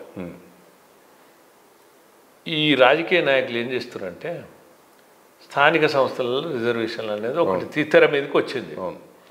అంటే నేను అంటున్నా, స్థానిక సంస్థలు ఎందుకు పప్పులు బెల్లాలా, బిస్కెట్ చాక్లెట్లా? మరి చట్టసభలు ఎందుకు ఇవ్వాలి కదా. నిజంగా మీకు బీసీల మీద ప్రేమ ఉంది, నిజంగా చట్టసభల అంశము బయటికి రావట్లే టాపిక్. నిజంగా అదే ఎవరు కూడా అడుగుతలేరు. ఎంతసేపు 42% అడ్డొచ్చారు, ఎవరు వస్తారు, ఎట్టు వస్తారు? అరే ఇప్పుడు సర్పంచ్లకు బిల్లులు రాకపోతే, కేసీఆర్ సర్పంచ్లకు బిల్లులు ఇవ్వకపోతే గగ్గోలు పెట్టి అనేక మంది అమరులైనరు సర్పంచ్ కుటుంబాలు. అయితే మరి ఇప్పుడు మన స్థానిక సంస్థలు అంటే గటువంటియే కదా మనం అనుకోవడం. మరి వాళ్ళకున్న అధికారాలు ఏముంది చెప్పు? వాళ్ళ బిల్లులే తెచ్చుకోలేకపోయారు. కానీ ప్రభుత్వం ఉంటే, రాజ్యం మీ చేతులు ఉంటే ఏవైనా వస్తాయి కదా. మరి రాజ్యం కొరకు కొట్లాడాల్సి పోయి చట్టసభల కొరకు కొట్లాడాల్సింది పోయి స్థానిక సంస్థలలో మాకు అడ్డుపడుతురు అని అడుగుతారు. ఇది ఎక్కడ అంటున్నా నేను. ఎందుకు ప్రశ్నించారంట? ఎంపీలు కావాలని కొట్లాడండి, ఎమ్మెల్యేలు కావాలని కొట్లాడండి, ముఖ్యమంత్రి కావాలని కొట్లాడండి, మేమెందుకు కాకూడదని కొట్లాడండి, మిగిలిన వర్గాల మద్దతు తీసుకోండి. ఇప్పుడు అగ్రవర్ణాలది కూడా మద్దతు తీసుకోండి, అందులో పేదల మద్దతు తీసుకోండి. మీకు ఎవరైనా వ్యతిరేకం, ఆధిపత్యం చేసినోడే కదా మీకు వ్యతిరేకం, అధికారం చెలాయించినోడే కదా వ్యతిరేకం. మాకు వ్యతిరేకం, మీకు వ్యతిరేకం. మాకేం చేయలే, మీకేం చేయలే, మీకేం చేయలేదని మీరు బాధపడుతున్నారు, మాకేం చేయలేదని మేము బాధపడుతున్నాం. కాబట్టి అందరి మద్దతు తీసుకొని మీరు రాజ్యాధికారం వైపు ప్రయాణం చేయాలి. కానీ అది కాకుండా మీరు, నేను అడుగుతున్న స్థానిక సంస్థల్లో 42% అని కొట్లాడుతున్నారు. ఇది అంటే నేను కొట్లాడడం తప్పు పట్టడం కాదు, కానీ నా ఉద్దేశం వాళ్ళు ఏం చేస్తున్నారంటే, ఇది చాలా విచిత్రమైన విషయం. ఇప్పుడు ఒక ఎమ్మెల్యే ఉండనుకో, ఆ సీట్ ఎసరుకు వచ్చిందనుకో, అమ్మ నా సీట్కి ఎసరు వస్తుంది అని అప్పుడు ఏం చేస్తాడు, బాధ ఏందో తెలుస్తుంది. ఒక ముఖ్యమంత్రి ఉండనుకో, అప్పుడు తన సీట్కి ఎసరు వచ్చిందనుకో తన బాధ తెలుస్తుంది. ఎంపీ ఉండనుకో, తన సీట్కి ఎసరు వచ్చిందనుకో బాధ తెలుస్తుంది. ఇప్పుడు వాళ్ళ సీట్లకి ఏం ఎసరు వస్తలేదు కదా, ఇప్పుడు చట్టసభలో రిజర్వేషన్ లేవు కదా. అందుకనే ఇప్పుడు ఏం చేశారు, వీళ్ళు తనుకోరు. ఇప్పుడు ఎస్సీలైనా, ఎస్టీలైనా, బీసీలైనా, తర్వాత దిగువ తరగతి, మధ్యతరగతి, అగ్రవర్ణాలైనా వీళ్ళంతా కలిసి ఉంటారు కదా. వీళ్ళ మధ్యనే కదా ఘర్షణ, సంఘర్షణ. ఇప్పుడు వాళ్ళు బాగానే ఉన్నారు కదా, అవును. ఎంపీలుగా బాగానే ఉన్నారు, మంత్రులుగా బాగానే ఉన్నారు, ముఖ్యమంత్రిగా బాగానే ఉన్నారు. ఇప్పుడు ఘర్షణ వాతావరణం ఏడొచ్చింది? గ్రామాలలో వచ్చింది. ఎవరి మధ్య వచ్చింది? ఇప్పుడు సంఘర్షణ సామరస్యం పోయి సంఘర్షణ ఎవరి మధ్య వచ్చింది? ఈ ఈ ఏదైతే మధ్యతరగతి దిగువ తరగతి ఉన్నటువంటి అగ్రవర్ణాలు అయితే, అగ్రవర్ణ పేదలైతేంది, తర్వాత ఈ ఎస్సీ ఎస్టీ బీసీల మధ్య. అంటే ఈ ఘర్షణ పెట్టి వాళ్ళు ఎంజాయ్ చేస్తారు. అగ్రకుల నేతలే మళ్ళీ అగ్రకుల నేతలు ఎంజాయ్ చేస్తారు. మీరు ఒక ఈబీసీ జాతీయ అధ్యక్షుడు ఎట్లా మాట్లాడతారు మీ అగ్రకులాలకు అనుకూలంగా వ్యతిరేకంగా? అంటే ఇప్పుడు నేను అంటే ఏ ఏ వ్యక్తి అయినా కానీ సరే కులం అభిమానం ఉండడం వల్ల తప్పులేదు, కానీ ఎదుటి కులాల మీద దురాభిమానం ఉండొద్దు. Okay, number 1. నెంబర్ 2, తర్వాత ఎప్పుడైనా కానీ రాజు అనే వ్యక్తికి లేదా పాలకుడు అనే వ్యక్తికి అందరినీ సమగ్రంగా అభివృద్ధికి వైపే ప్రయాణం చేపియాలి, అందరి ఆకాంక్షల మేరకే పనిచేయాలి. కానీ అట్లా కాకుండా నేను అందలం మీద కూర్చోవాలి, మిగతా వాళ్ళు ఎవరు బాధపడ్డా ఏం లేదు, ఎవరు ఇబ్బంది పడ్డా ఏం లేదు, ఎవరు ఘర్షణ పడ్డా ఏం లేదు అనేటువంటి ఏదైతే సంకుచితం ఉందో ఆ సంకుచితం అది రెడ్డోడైనా కమ్మోడైనా వెలమైనా ఇంకే కులమైనా తప్పే అంటున్నా నేను. ఆ సంకుచితం అంటే నీకొక ఆకాంక్ష ఉండి నీ ఆకాంక్ష కొరకు అందరినీ ఈ విధంగా చేయడం కరెక్ట్ కాదంటున్నా నేను. నువ్వు అందరికి ఉచిత విద్య, ఈ ఉచిత విద్య ఎవరు పోటీ పడతారు? రిజర్వేషన్లు కావాలంటాడా? అందరికి ఉచిత వైద్యం కావాలంటాడా? స్వయం ఉపాధి కల్పించు కావాలంటాడా? రిజర్వేషన్లు ప్రభుత్వ ఉపాధి కల్పించు రిజర్వేషన్లు కావాలంటాడా? ఎవరెందుకు అంటారు? నువ్వు ఈ దిశగా ప్రయాణం చేయకుండా నువ్వు ఎంతసేపు ఉన్నా ఇది ఎందుకు చేస్తున్నారు వాళ్ళంటే ఇది చాలా విచిత్రం. ఏంటంటే వాళ్ళది విచిత్రం కాదు, స్వార్థం. ఇప్పుడు ఎమ్మెల్యేలైనా ఎంపీలైనా మంత్రులైనా వాళ్ళ కొడుకులు ఏంటంటే వాళ్ళకేం ఈ ఉద్యోగాలు రారుగా, చిన్న ఉద్యోగాలు. పోనీ వాళ్ళేం గవర్నమెంట్ హాస్పిటల్లో పోయి ట్రీట్మెంట్ తీసుకోరు కదా వాళ్ళ కుటుంబాలు. కానీ తర్వాత వాళ్ళేం తర్వాత గవర్నమెంట్ హాస్పిటల్లో పోరు, గవర్నమెంట్ స్కూళ్ళలో కూడా చదవరు కదా. అంటే అంత కార్పొరేట్ విద్య వాళ్ళకు. తర్వాత ఈ కార్పొరేట్ విద్య అయినాక కార్పొరేట్ వైద్యం అయినాక వాళ్ళు ఏంటంటే వ్యాపారం వాణిజ్యం.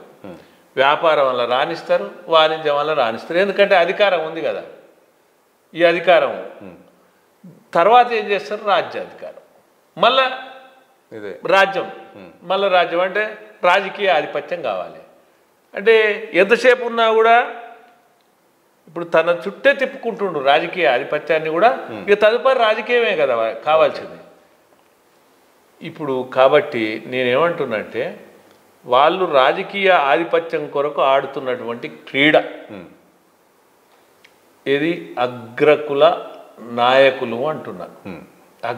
ఎవరన్నా కానీ వాళ్ళు ఆ క్రీడల ఈ ప్రజలను భాగస్వామ్యం చేస్తున్నారు. ఇప్పుడు నువ్వు ముఖ్యమంత్రి సీట్లు త్యాగం చేయమను, మంత్రుల సీట్లు త్యాగం చేయమను, అప్పుడు వాళ్ళ కేసరి వచ్చినప్పుడు అబ్బా అప్పుడు మనం అనుకోవాలి నిజంగానే వీళ్ళు సమాజం కొరకు ఉద్ధరిస్తున్నారు, వీళ్ళు అందరి అభివృద్ధి కొరకు చేస్తున్నారు అనేది ఉండాలి. కానీ ఒక కర్పూర్ ఠాకూర్ తెలుసా? ఆయన నాయబ్రాహ్మణుడు, బీహారు ముఖ్యమంత్రిగా 2 సార్లు చేసిండు, ఆ రాష్ట్రానికి ఉప ముఖ్యమంత్రి కూడా చేసిండు. ఆయన బీసీ. కానీ బీసీ అయ్యుండి కూడా అగ్రవర్ణ పేదలకు రిజర్వేషన్లు కావాలని అక్కడ ఇచ్చిండు నాయబ్రాహ్మణుడు. అంటే ఆయన త్యాగం చూడు, ఆయన త్యాగం. ఇప్పుడు నేను అందుకనే ప్రధాని నరేంద్ర మోడీ అయ్యిండు బీసీ. ఇప్పుడు నేను కాంగ్రెస్లో బిల్లు తయారు చేయించిన బిల్లు కాంగ్రెస్ పార్టీ తయారు చేసింది, ఈడబ్ల్యూఎస్ రిజర్వేషన్. కానీ బిల్లును పెట్టింది బీసీ ప్రధాని నరేంద్ర మోడీ. మరి ఆయన విలక్షణ గుణం ఉంది. అంటే అందరూ పేదవాళ్ళు కావాలి, అందరికి ఆదుకోవాలి అనేటువంటి పెద్ద అంటే ఓ బ్రాడ్ థింకింగ్ ఉంది కదా. ఓకే. కానీ అట్లనే బ్రాడ్ థింకింగ్గా వీళ్ళు త్యాగాలు చేయాలి కదా. వీళ్ళు అగ్రకుల నాయకులు కూడా త్యాగాలు చేయాలి కదా. నాకెందుకు ఈ ముఖ్యమంత్రి, నాకెందుకు ఈ ప్రధానమంత్రి, నాకెందుకు ఈ మంత్రి పదవి, ఎంతకాలం చేస్తావు? మనం ఎంతకాలం చేయాలి? అసలు బీసీలు ఇప్పుడు వాస్తవంగా అవునన్నా కాదన్నా ఇప్పుడు అప్పటి నుంచి ఇప్పటివరకు బీసీలకు ఎవరికి రాజ్యాధికారం రాలే. బీసీలకు రావాలి, ఎస్సీలకు రావాలి, ఎస్టీలకు రావాలి రాజ్యాధికారం, అందరికి రావాలి, అందరికి రావాలి, బాగుండాలి అని కోరుకుంటున్నాను. అంతే. ఇప్పుడు అందుకని నేనేమంటున్నంటే మాకు ఎవరి కోటా వాళ్ళకు అంటే కూడా మాకేం నష్టం లేదు. ఇప్పుడు అందరు అంటారు కదా అంటే రాజ్యాంగ స్ఫూర్తి వేరు, చట్టబద్ధత వేరు, రిజర్వేషన్లకు అంబేద్కర్ ఆలోచన వేరు. కానీ అట్లా కాదు, ఎవరి కోట వాళ్ళదే, ఎవరి వాట వాళ్ళదే అన్నప్పుడు మాకేం నష్టం అండి? మా జనాభా ఎంత ఉంటే అంత చేయండి, మీ వాట మీకు ఇవ్వండి, మా వాట మాకు ఇవ్వండి. ఇప్పుడు రెడ్లు ఎంతమంది ఉంటే అంత తేల్చండి, కమ్మలు ఎంత ఉంటే అంత తేల్చండి, వెలమలు ఎంత ఉంటే అంత తేల్చండి, బ్రాహ్మణులు ఎంత ఉంటే బ్రాహ్మణులు తేల్చండి, క్షత్రియులు ఎంత ఉంటే క్షత్రియులు తేల్చండి, కాపులను తేల్చండి, అన్ని కులాలను తేల్చి ఎవరి వాట ఎంత ఉంటే అట్లా ఇవ్వండి. అట్లా ఇవ్వకపోతే ఒకవేళ ఆర్థిక అసమానతలు ఏవైతున్నాయో, ఆర్థికంగా వెనుకబడిన వర్గాలు ఏవైతున్నాయో, వాళ్ళు ఎస్సీలైనా, ఎస్టీలైనా, బీసీలైనా, అగ్రకులాలకు పేదోళ్ళని వాళ్ళను హక్కుల సభలకు పోయేటట్టు అట్లా ఒక 50% వాళ్ళకి ఇవ్వండి రిజర్వేషన్. రెండింటికి మీకు యాక్సెప్టెన్స్ అంతే. ఇప్పుడు అట్లా ఇచ్చేదనుకో చట్టసభల ఇప్పుడు ఒక ఎస్సీలలో కూడా, ఒక ఎస్టీలలో కూడా, బీసీలలో కూడా అందరు పోతున్నారా అండి? ఇప్పుడు ఎంతసేపు ఉన్నా డబ్బున్నోడే పోతున్నాడు, కానీ వాళ్ళే పోతురు, వారసత్వం కూడా వాళ్ళకే వెళ్తుంది. తర్వాత పేదోడు పోగలుగుతున్నా. నేనేమంటున్నంటే మరి పేదోడు హక్కుల సభలకు పోవాలి కదా, ఎందుకు పోట్లేడు అంటే కోట్లు పెట్టి కొనలేడు, సీటు కొనలేడు, ఓట్లు కొనలేడు, ఓట్లను ప్రభావితం చేయలేడు, అందుకొరకే పేదోడికి దక్కలేదు. అట్లనే చేయి. ఇంకా ఇవన్నీ ఎందుకు అంటారు అనుకో మీరు, ఎందుకు సరే అగ్రకులాలతోటి అన్యాయం జరుగుతుంది అని అంటే అట్లా అట్లా కల్పిస్తుర్రు. అవుననుకుందాం, చెప్పండి. అంటే వీళ్ళని ఓటర్ లిస్టులోకి వెళ్ళి తీసేయండి, ఇంకా మరి ఇంకేముంటుంది? ఓటర్ లిస్టులోకి వెళ్ళి తీసేసి వీళ్ళు పోటీ చేయరుగా. ఇప్పుడు ఈ కులాలు అందరికీ టార్గెట్ చేస్తున్నారు. మీరే వ్యతిరేకంగా ఉన్నప్పుడు మమ్మల్ని తీసేయండి అంటారు. అంతే కదా, తీసేస్తే ఇక ఇక మాకు పోటీ చేసే అధికారం కూడా ఉండదుగా. ఇప్పుడు ఇంకా మీకు ఎవరు వ్యతిరేకం కాదు. అట్లా కూడా కాదు, బాగా కుబేర్లు అంటారు, అగ్రకులాలంతా కోటీశ్వర్లు అంటారు. అంటే కోటీశ్వర్లు అని మీరే అంటారు కదా, అన్నప్పుడు మరి వాళ్ళ కోటీశ్వర్ల సర్టిఫికెట్ ఇవ్వండి. వీళ్ళలో అగ్రకులాలకు చెందిన వారు ప్రతి వ్యక్తి కూడా కోటీశ్వరుడు అని మీరు ఒక సర్టిఫికెట్ ఇవ్వండి. దాన్ని పెట్టుకొని బ్యాంక్ గ్యారెంటీల బ్యాంకుల్లో అప్పులన్నీ ఇస్తారు. ఆ కోటీశ్వర్ల సర్టిఫికెట్లు ఇస్తారు. ప్రభుత్వమే కదా, ప్రభుత్వం చేతుల్లోనే ఉందిగా. మరి ఏది మీరు చేతగాకపోతే ఈ ప్రభుత్వం ఏం చేస్తున్నట్టు? ఇప్పుడు అగ్రవర్ణ పేదలు ఉన్నారనేది అన్నా సమాజానికి చెప్పాలి. తర్వాత అగ్రవర్ణాలకు జరుగుతున్న అన్యాయాలను సమాజానికి చెప్తలేరు. అగ్రవర్ణ పేదలను విమర్శిస్తుంటే సమాధానం చెప్తలేరు. ఈడబ్ల్యూఎస్ రిజర్వేషన్ల మీద అపోహలు కల్పిస్తుంటే అన్ని కట్టు కల్పితాలు కల్పిస్తుంటే చప్పుడు చేస్తలేరు. మరి ఎట్లా ఏం కావాలంటారు? ఈ అగ్రకులాలు ఏం చేయాలంటారు చెప్పండి? పుట్టడమే పాపమా? పుట్టడమే శాపమా? పుట్టడమే నేరమా? మేము చేసింది ఏంది అంటున్నా నేను. ఎందుకు ఇట్లా అవమానపరుస్తున్నా అంటున్నా. సగటు మనిషిగా, సంఘజీవిగా, సహజీవులుగా మనిషి అనేవాడు మనిషే కదా. మనిషి అనేవాడు మనిషి అయినప్పుడు, మనిషిని గౌరవించినప్పుడు ఈ సమాజం ఎటుపోతుంది, ఏమవుతుంది అనేది ఈ కుల సంఘాలు ఆలోచించాలి కదా. ఒక్కొక్క ఆయన అంటాడు,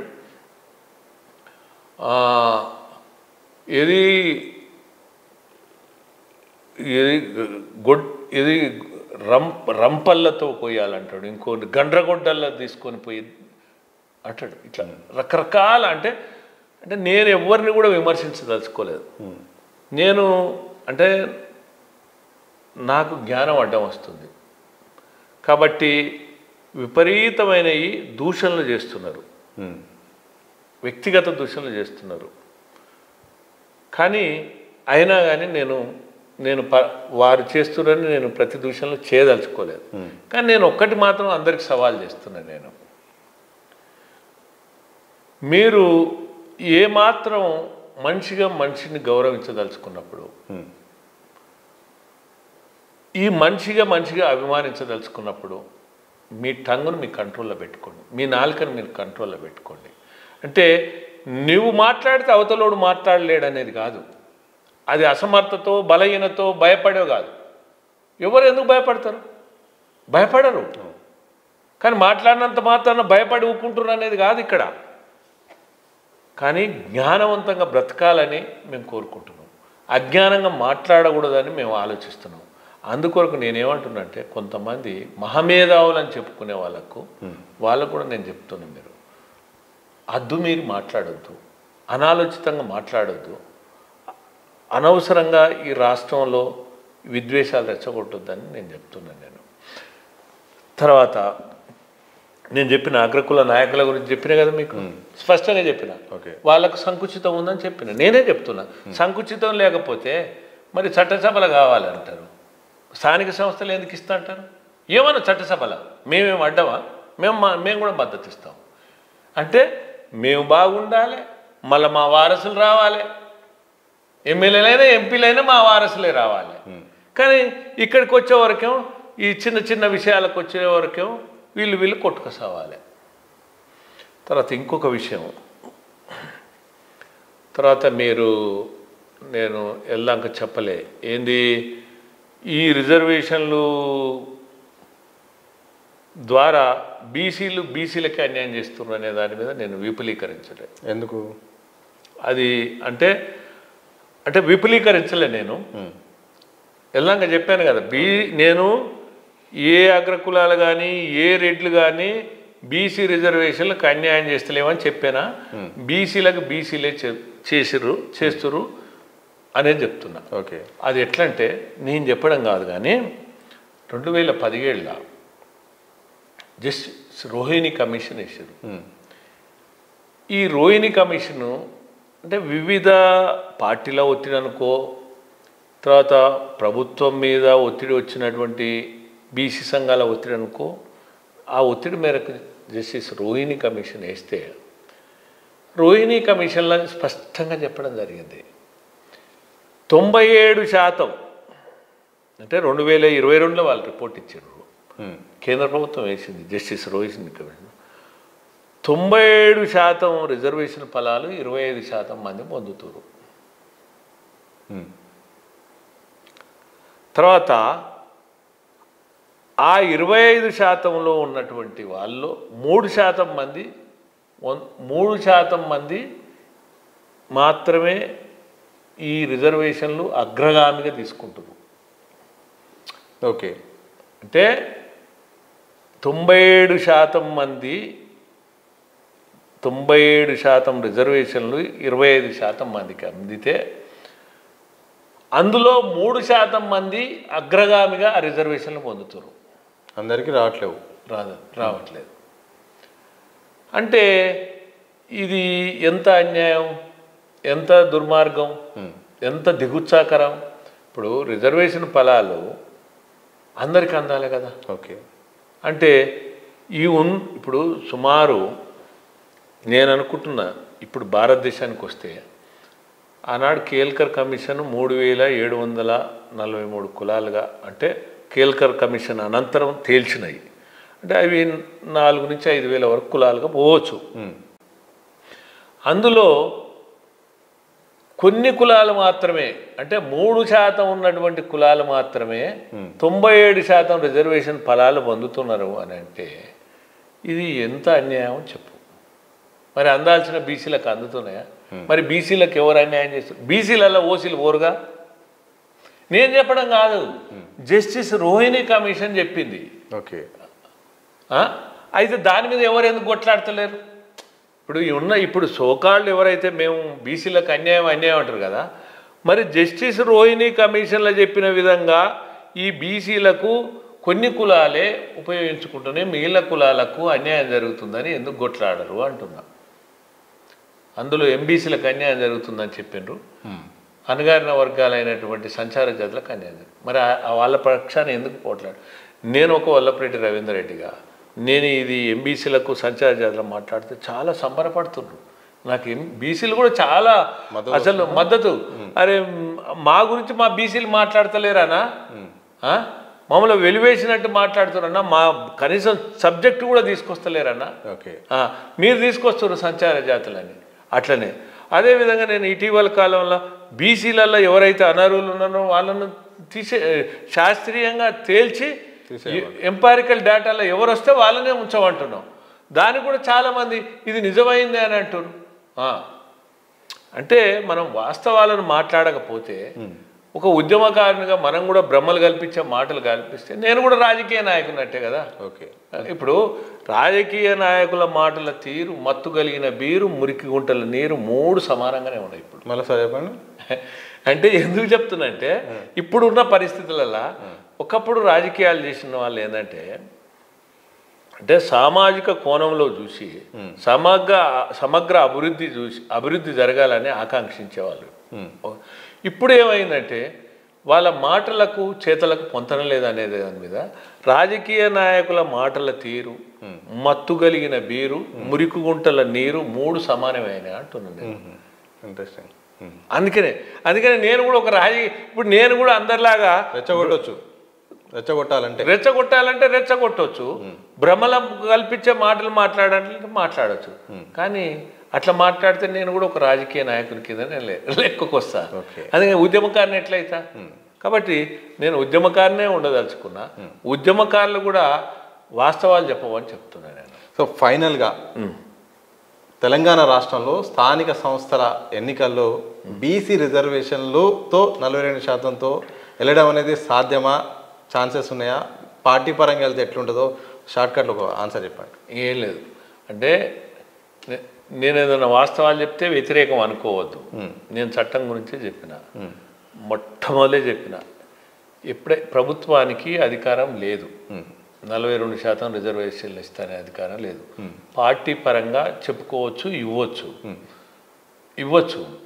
కానీ ప్రభుత్వంకు ఉంది అధికారం. ఎప్పుడు ఉందంటే నువ్వు శాస్త్రీయంగా నిఘంటు తేల్చాలి. ఓకే, ఎవరు వెనుకబడిన తరగతులు అనేది తేల్చిన తర్వాత 42 కాదు 52 కూడా ఇవ్వచ్చు. ఓకే, దానికి సిఫారసు చేయొచ్చు. కేంద్ర ప్రభుత్వం మద్దతు తీసుకోవచ్చు.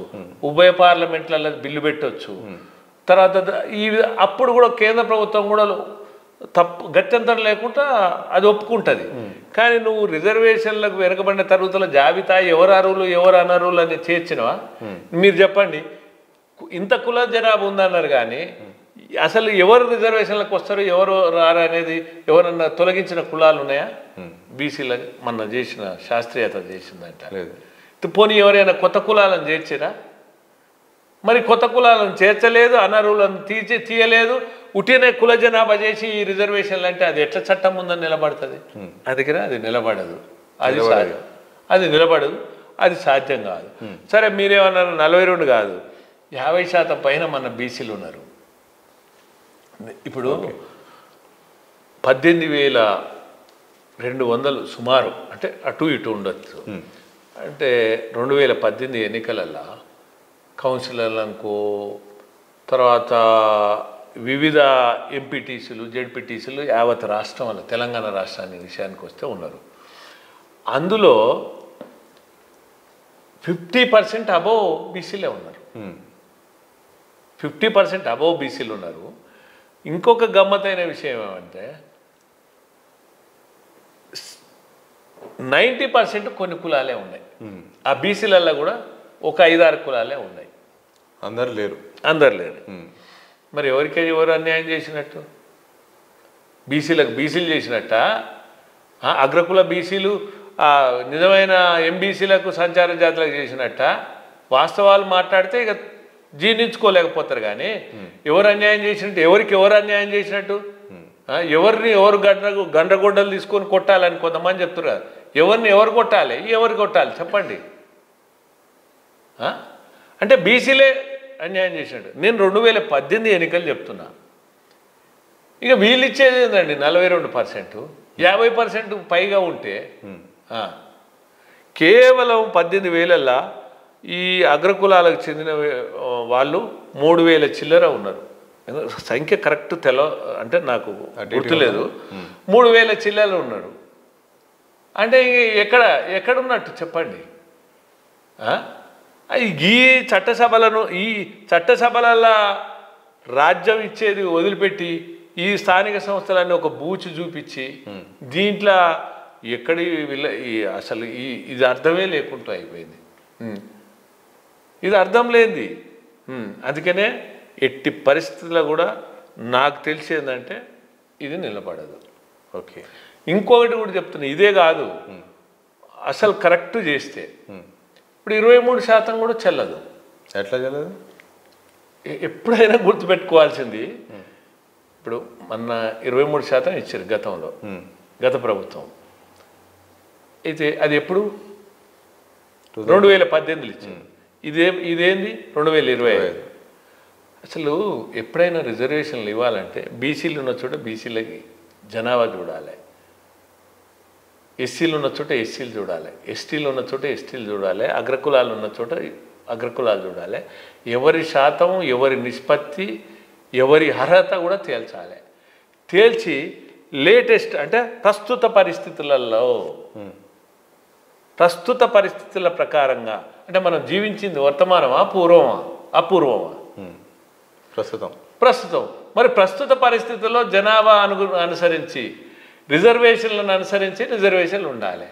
మరి ఉండాలన్నప్పుడు అవి కూడా ఛాలెంజ్ చేయొచ్చు, వాటిని కూడా ఛాలెంజ్ చేయొచ్చు. అంటే నువ్వు ఏ బేస్లో నువ్వు తీసుకున్నావు. అందుకనే నేనేమంటున్నా కాదు, పాతవి కూడా నిలబడదంటారు మీరు గట్టిగా. అంతే కదా. ఇప్పుడు పాతవి కూడా నువ్వు బీసీలు ఉన్న చోట బీసీలు లేకుండా పోనీ సంచార జాతులకు అన్యాయం చేసి, ఎంబీసీలకు అన్యాయం చేసి అట్లా రిజర్వేషన్లు ఇచ్చినప్పుడు నిజంగా ఒక సంచార జాతి, ఒక ఎంబీసీ నాకు అవకాశం రాలేదని పోవచ్చు, పోకూడదని ఏముంది. ఇప్పుడు ఇంకొకటి వాస్తవం, ఎస్సీలు ఎస్టీలకు కూడా అన్యాయమే. అంటే నిజంగా కొంతమంది వేదికలెక్కి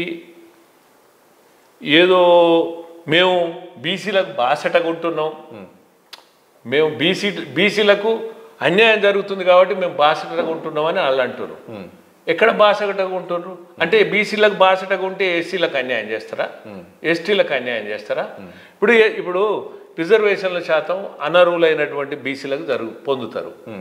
పొందినప్పుడు ఈ ఓపెన్ కేటగిరీలో ఎస్సీలు, ఎస్టీలు, ఓసీలు అందరూ వస్తారు కదా. వచ్చినప్పుడు మరి ఎస్సీలు పోటీ చేసే కాడ కటాఫ్ తగ్గదా? అంటే అనర్హులు బీసీలు పెరిగినప్పుడు. అదేవిధంగా ఎస్టీల కాడ ఉన్నదనుకో, వాళ్ళ వాటా తగ్గదా? మరి వాళ్ళ వాటా ఎట్లా తగ్గాలి, ఎందుకు తగ్గాలి? ఇప్పుడు బీసీలకు పెంచాలి, మేము కూడా పెంచాలంటున్నాం. ఎవరికి పెంచాలంటున్నాం? అర్హులు ఉన్నోళ్ళనే ఉంచి పెంచాలంటున్నాం. కానీ అనర్హులకు బీసీలకు ఇచ్చి మరి అర్హులైనటువంటి ఎస్సీల వాటా తగ్గుతుంది, ఎస్టీల వాటా తగ్గుతుంది. వాళ్ళు కొంతమంది ఎస్టీ నాయకులు కూడా మేము బాసటగా నిలబడుతున్నాం అంటున్నాం. బాసటగా నిలబడడం అంటే అన్యాయంగా, అన్యాక్రాంతంగా వచ్చేటువంటి అనర్హులకు రిజర్వేషన్లు ఇస్తే బాసటగా నిలబడమా? అంటే మీరు కూడా ఏం చేస్తారు? మీరు కూడా ఓట్ల కొరకు ఆడేటువంటి కొంగజపం వల్ల రాజకీయ నాయకులు ఏ విధంగా ఆడుతారో అదే విధంగా కూడా మీరు కూడా అదే విధంగా ఉన్నట్టే కదా. అది ఎట్లా శాస్త్రీయత అంటున్నాను నేను. అది కూడా నేను ప్రశ్నిస్తున్నా. నేను ఎస్సీల తరపున ప్రశ్నిస్తున్నా, ఎస్టీల తరపున ప్రశ్నిస్తున్నా, సంచార జాతుల తరపున ప్రశ్నిస్తున్నా, ఎంబీసీల తరపున ప్రశ్నిస్తున్నా. అదేవిధంగా అగ్రకులాల ఆధిపత్యం కూడా పోవాలంటున్నా. ఎంతకాలం రాజ్యాధికారం రావాలి, అందరికీ రావాలి. అట్లనే రొటేషన్ సిస్టమ్ వల్ల ఒకసారి బీసీ ముఖ్యమంత్రి కానీ, ఒకసారి ఎస్సీ కానీ, ఒకసారి ఎస్టీ కానీ, మళ్ళీ తర్వాత వచ్చిన అగ్రవర్ణ పేదలకు రాని, ఎట్లా రొటేషన్ అయితే. అన్నిటికంటే ముఖ్యంగా ఇంతమంది ఇన్ని మాట్లాడుతారు. ఇప్పుడు రిజర్వేషన్లు వికలాంగుల గురించి ఎందుకు అడుగుతలేరు? బీసీలు అంటారు కానీ మరి బీసీలలో వికలాంగులకు కావద్దా? ఇప్పుడు నడవలేని ఆయన పాలించడా? కనుచూపు లేని ఆయన మటుకు మెదడు లేదా, మేత లేదా? ఆయన ఎందుకు పాలించాడు? ఆయన గురించి ఎందుకు పట్టించుకోరు? ఇప్పుడు ఎంతోమంది వాళ్ళు కాకపోతే వికలాంగులు కావచ్చు కానీ మేధస్సుతో ఉన్నటువంటి వ్యక్తులు, గొప్ప వ్యక్తులు ఉన్నారు కదా. మరి వాళ్ళకెందుకు స్థానిక సంస్థలలో కావాలన్న ఒక్కరన్నా ఇంతకాలం మాట్లాడారు. రిజర్వేషన్లు కావాలి అని అంటారు కానీ మరి మాలో వికలాంగులకు కావాలి, మాలో ఎంబీసీలకు కావాలి, మాలో సంచార జాతులకు కావాలని ఎవరు ఎందుకు అంటలేరు? ఈ వల్లపరెడ్డి రవీంద్ర రెడ్డి అంటున్నాడు. డిమాండ్ చేస్తున్నా, వాళ్ళ తరపున పోరాటం చేస్తా, అవసరం అనుకుంటే వాళ్ళతోటి ఉంటా నేను. అది నా యొక్క ఆలోచన కూడా అదే. మీరు కూడా ఉట్టిగానే రాజకీయ నాయకులు మాట్లాడినటువంటి ఉచ్చులో మీరు కూడా పడవద్దని చెప్తున్నా. ఉద్యమకారులకు కూడా నేను ఇదే విజ్ఞప్తి చేస్తున్నా. ఏది సాధించాలన్నా కూడా అందరిని కలుపుకొని పోండి. మేము కూడా ఎవరికి వ్యతిరేకం కాదనేది నేను విజ్ఞప్తి చేస్తున్నాను. థ్యాంక్ యూ మొత్తంగా ఇది అగ్ర వర్ణాల్లో చాలామంది పేదలు ఉన్నారు. రిజర్వేషన్లకు బీసీ రిజర్వేషన్లకు అయితే మాత్రం వ్యతిరేకం కాదు. బీసీలో కూడా చాలామంది కూడా పేదలు ఉన్నారు, వాళ్ళకు న్యాయం జరగాలి. అర్హులైన వారికి ప్రతి ఒక్కరికి న్యాయం జరగాలి. ఒకవేళ మేమెంతో మాకెంత అంటే మాత్రం తప్పకుండా దాన్ని కూడా యాక్సెప్ట్ చేస్తాం. మరి అగ్రకుల వాళ్ళు ఎంత ఉన్నారో వాళ్ళకి అలాగైనా న్యాయం చేయాలి. ఏదైనప్పటికీ కూడా అగ్రకులాల నేతలు కూడా మా కులానికి అన్యాయం చేస్తున్నారు, మా తరపు నుండి కూడా మద్దతు ఇవ్వట్లేదు. ఒకవైపు ఎస్టీ ఎస్సీ బీసీలు కూడా ఈ బీసీలకు అన్యాయం జరుగుతుంది, పేద అగ్రవర్ణాలకు మేము వాళ్ళకు మద్దతు ఉంటుంది తప్ప అగ్రకుల నేతలే మద్దతు లేరు. ఏదైనప్పుడు కూడా రాజ్యాంగ ప్రకారం శాస్త్రీయంగా రిజర్వేషన్ల కల్పన జరగాలి. అందులో భాగంగా ఏదైతే బీసీ రిజర్వేషన్ ఉందో అందులో ప్రధానంగా బీసీలో కొంతమంది మాత్రమే అధికారం కానీ అలాగే రిజర్వేషన్లు కూడా వస్తున్నాయి. ఎంబీసీలకు న్యాయం జరగాలి, చాలామంది కూడా సంచార కులాలు ఉన్నారు, వాళ్ళకు న్యాయం జరగాలి. అలాగే వికలాంగులకు కూడా న్యాయం జరగాలి. ఓవరాల్గా మాత్రం ఇప్పుడున్న పరిస్థితుల్లో మాత్రం రిజర్వేషన్ 42% రిజర్వేషన్ అనేది మాత్రం చట్టబద్ధంగా నిలబడేలాగా మాత్రం అక్కడ శాస్త్రీయంగా మాత్రం ఆ కల్పన జరగట్లేదు. ఒకవేళ నిలబడేలాగా చేస్తే మాత్రం దానికి తప్పకుండా ఈబీసీ సంక్షేమ సంఘం అయితే మాత్రం మద్దతుగా నిలుస్తుందంటూ కూడా మొత్తానికి రిజర్వేషన్లపై జరుగుతున్న చర్చ నేపథ్యంలో ఈబీసీల అంశము అలాగే బీసీల వర్షను రకరకాల ఆరోపణల నేపథ్యం మాత్రం ఆయన అయితే మాత్రం క్లారిటీ ఇచ్చే మాత్రం ప్రయత్నం అయితే చేశారు.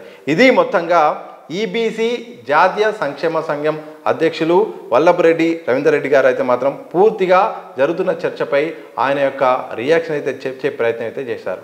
చూస్తూనే ఉండండి దిశ టీవీ.